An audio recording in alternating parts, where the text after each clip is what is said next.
No episódio de ontem falei de David Lodge e de 3 livros dele. Entretanto, lembrei-me de outro que, quer dizer, eu podia estar aqui uma semana inteira a falar só deste autor, tendo em conta o número de livros que li, o número de vezes que o reli, mas lembrei-me de Things,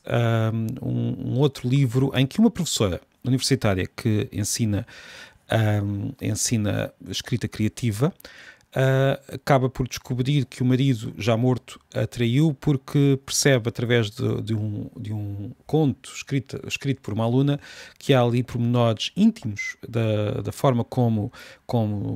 ela e o marido se comportavam na cama, que aquela aluna conhecia e só podia conhecer se também tivesse ido para a cama com o ex-marido daquela professora. É uma história curiosa e a história não é sobre isso, porque a história, na verdade, depois é sobre a relação dela com outra personagem, um professor de engenharia informática não sei se é engenharia informática, mas pronto, um professor da área das ciências. E o livro, no fundo, é sobre o contraste entre a ciência e as humanidades, as ciências, digamos, duras, entre aspas, e as humanidades, e é muito, muito interessante e muito divertido, mais uma vez, como costumam ser os livros do autor, e tem depois lá no meio algo que vê com a inteligência artificial, apesar de ser um livro já bastante antigo, e é sobre isso que eu queria falar. Mas antes disso, queria dizer ainda que, como aquele pequeno relato do início mostra, um dos temas de David Lodge era muitas vezes esta comédia sexual, quase não, muitas vezes mesmo comédia sexual. Em muitos dos livros o sexo tem uma importância bastante grande, o que não é nada de extraordinário na literatura, como sabemos, mas é interessante como ele usa de forma bastante divertida estas comédias e estes desencontros amorosos e sexuais. O que é curioso é que, lendo a autobiografia, lendo as entrevistas, lendo até os ensaios, nós percebemos que não era propriamente uma pessoa pouco conservadora, ou melhor,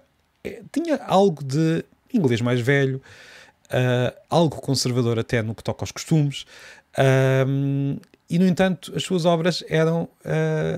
muito, muito abertas neste lado sexual, o que era bastante curioso, e não tenho muito a dizer sobre isto. Os autores não são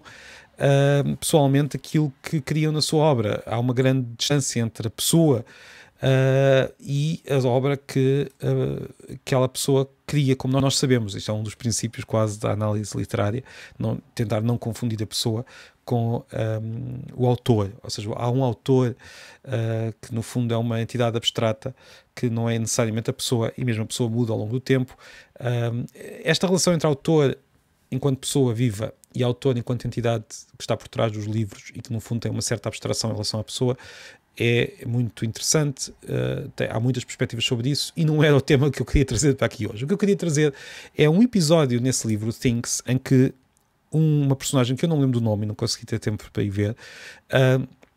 tem um problema grave, porque está a conversar com um programa de computador criado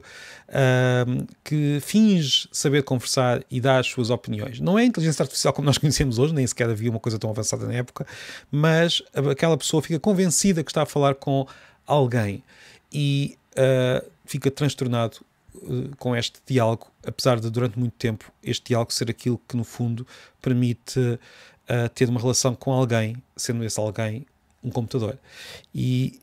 lembro-me de, há uns tempos, estar a pensar e a ler algumas descrições, por exemplo, do que aconteceu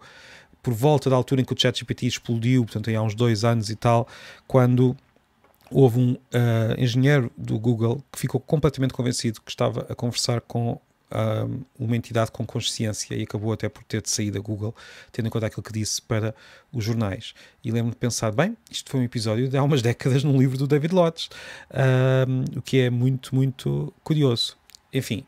todo este episódio, no fundo, leva-me só a dizer que este livro, Things, é muito interessante, muito divertido, e aborda alguns temas muito mais profundos do que nós podemos pensar, tendo em conta a imagem que o autor acabou por ganhar de um autor relativamente leve, divertido, que é leve e divertido, mas lá por trás há muito por dizer e muito por discutir. E pronto, foi o segundo episódio sobre o David Lodge. Espero que me perdoem. Amanhã falaremos de outro tema.